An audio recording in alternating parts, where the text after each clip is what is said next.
Welcome to movie voice Tamil. இன்னைக்கு நம்ம பார்க்க போற படம் சல்லியர்கள்.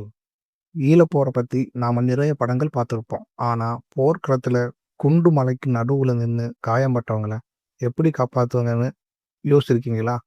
அப்படிப்பட்ட மருத்துவ போராளிகளை பத்தி தான் பேச வந்திருக்கிற படம் இந்த சல்லியர்கள். தியேட்டர் கிடைக்காத பல போராட்டங்களுக்கு அப்புறம் நேரடியா ஓடிடி பிளஸ்ல ரிலீஸ் ஆயிருக்கு. படம் எப்படி இருக்கு வாங்க பார்க்கலாம். படத்தோட கதை ஈழப்போர் காலத்துல நடக்குது. ஒரு பக்கம் ராணுவம், இன்னொரு பக்கம் போராளிகள்னு பயங்கரமான சண்டை. இதுல சிக்கி தவிக்கிற சாமானிய மக்களுக்கு துணையா ஒரு டீம் இருக்காங்க. அவங்க தான் சல்லியர்கள். ஒரு ரகசிய சுரங்கத்துல ஆஸ்பத்திரி நடத்தி அங்க வர்ற ஒவ்வொரு உயிருக்கும் இவங்க கொடுக்கிற போராட்டம் தான் மொத்த படமே. அந்த வார் ஃபீல்டுல இவங்க படுற கஷ்டங்களை ரொம்ப தத்துரூபமா காட்டியிருக்காங்க. இந்த படத்துல ஹீரோயினோட நடிப்பை பத்தி கண்டிப்பா பேசி ஆகணும். ஒரு அல்டிமேட்டான பெர்ஃபார்மன்ஸ் கொடுத்துருக்காங்க.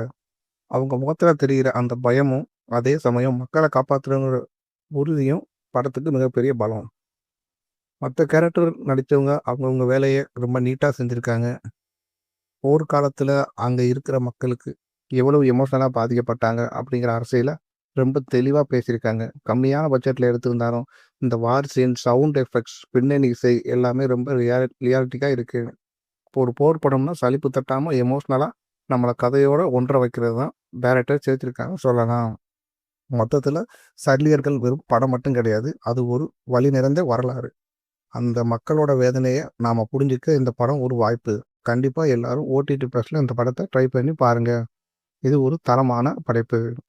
உங்களுக்கு இந்த வீடியோ பிடிச்சிருந்தா லைக் பண்ணுங்கள், உங்கள் ஃப்ரெண்ட்ஸுக்கு ஷேர் பண்ணுங்கள். மறக்காமல் நம்ம மூவி வாய்ஸ் தமிழ் சேனலுக்கு சப்ஸ்கிரைப் பண்ணுங்கள்.